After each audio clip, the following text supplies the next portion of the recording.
Dalam nama Bapa dan Putra dan Roh Kudus. Amin. Shalom Alehim. Berjumpa lagi dengan saya pada perenungan hari ini tanggal 2 September 2021. Setia dan taat. Bacaan liturgi hari ini diambil dari Kolose 1 ayat 9 sampai dengan 14 dan Injil Lukas 5 ayat 1 sampai dengan 11. Saudara-saudaraku yang terkasih di dalam kasih Kristus, seringkali kita menjadikan pengalaman masa lalu itu menjadi guru di dalam kehidupan kita. Dengan berpegang pada pengalaman sebagai pedoman mengerjakan sesuatu atau menyelesaikan permasalahan yang kita hadapi.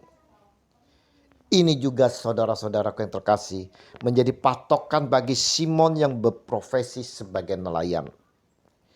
Injil hari ini yang kita baca, Yesus menyuruhnya bertolak lebih dalam dan menebarkan jalannya. Namun Simon menjawab, "Guru, telah sepanjang malam kami bekerja keras dan kami tidak menangkap apa-apa." Terlihat di sini saudara, bahwa Simon memakai kepintarannya untuk menyampaikan alasan kepada Yesus. Dan ini pun sering kita lakukan saudara.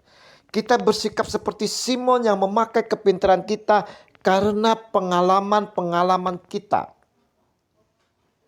Mungkin saat ini kita sedang dirundung permasalahan di dalam kehidupan kita. Sakit berat yang kita hadapi. Perekonomian kita yang serat bahkan hampir bangkrut saudara. Diakibatkan oleh pandemi. Kita selalu berpikir bahwa tak ada harapan lagi. Dengan pengalaman yang pernah kita alami, sulit untuk bangkit kembali dalam situasi seperti ini. Kita berpikiran, sudah pupuslah harapan di dalam kehidupan saya ini. Masalah yang besar, sakit yang parah ini, ekonomi yang syarat, mustahil bisa berlalu dan akan berakhir dengan kebaikan. Tak akan ada kesembuhan dan lain-lain sebagainya. Itulah pikiran-pikiran kita saudara menurut pengalaman masa lalu kita. Ketahuilah bagi kita semua sebagai anak-anak Tuhan. Tuhan tidak memerlukan pengalaman manusia untuk melakukan sesuatu perkara saudara.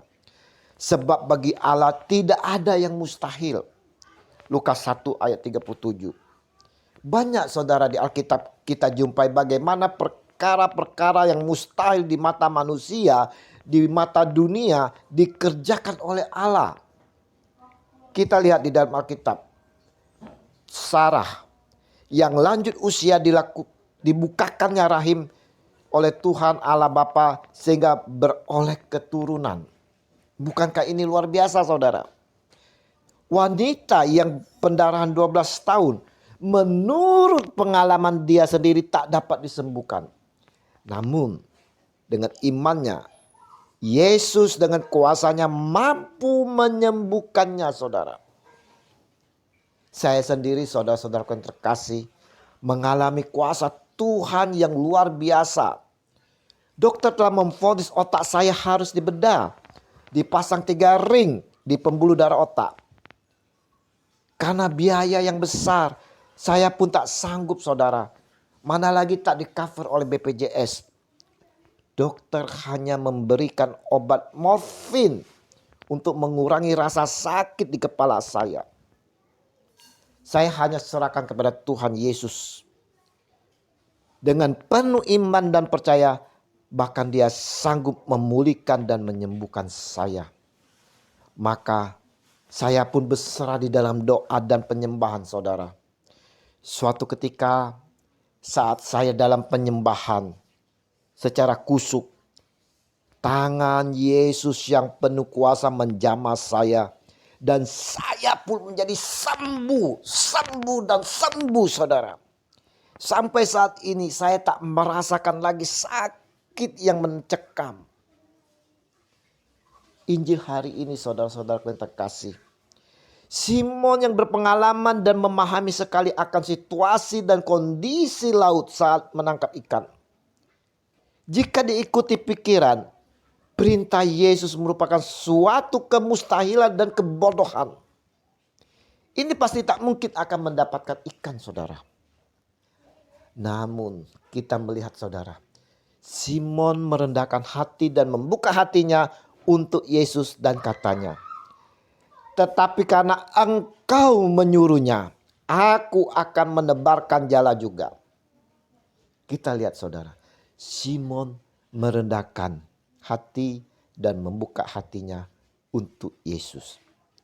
Saudara-saudaraku yang terkasih, di sini kita melihat adanya kerendahan hati dan mau membuka hati serta ketaatan dari Simon. Apa yang diperintahkan oleh Yesus, walau dia tahu dan memahami situasi saat itu, Simon tetap setia dan taat mengikuti perintah Yesus Tuhan kita. Ketaatan yang merendahkan hati dan mau membuka hati kepada Yesus akan mengalami berkat yang di luar dugaan, saudara. Kemustahilan akan dirubah oleh Yesus menjadi kenyataan. Di sini jelas sekali bagaimana kita akan mendapatkan berkat kasih Allah Bapa melalui putranya Yesus Kristus Tuhan kita. Yaitu perlunya kita merendahkan hati, membuka hati dengan penuh iman dan percaya, saudara. Merendahkan hati di sini berarti kita mau menyadari dan mengakui akan ketidakmampuan kita. Mau mengakui, mempercayai akan kuasa yang hanya ada pada Yesus Tuhan kita.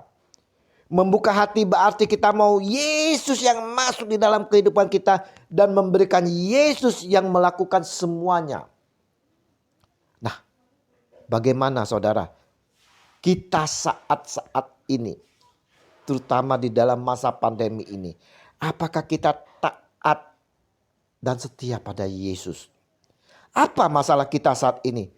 Masalah dalam keluarga, perkawinan kita, masalah anak, sakit penyakit, perekonomian kita yang hampir bangkrut.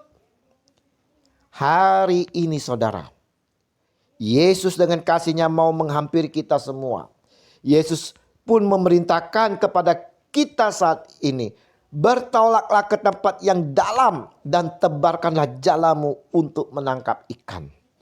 Yesus perintahkan kepada kita, saudara, untuk bertolak keluar dan lepaskan semua masalah kita. Kita sendiri harus dapat melepaskan masalah itu. Selanjutnya, Yesuslah yang akan menyelesaikannya, saudara.